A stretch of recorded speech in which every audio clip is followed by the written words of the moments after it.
Ah, isso não é pra mim, isso não dá certo. É coisa pra gente grande. Se quer morrer pobre, porra, diga. Certo? Se você quer morrer sem deixar nenhum legado também, vá em frente. Não construa nada. E vai nessa mesmice de bumerangue, de que vai e volta, pra cima e pra baixo. Tranquilo. Viva sua vida à vontade. Agora eu não.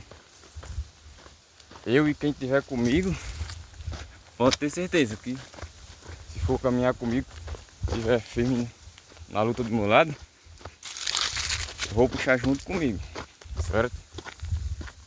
Se estiver embaixo, tô junto. E se for para subir, eu jogo a corda quando eu estiver lá em cima.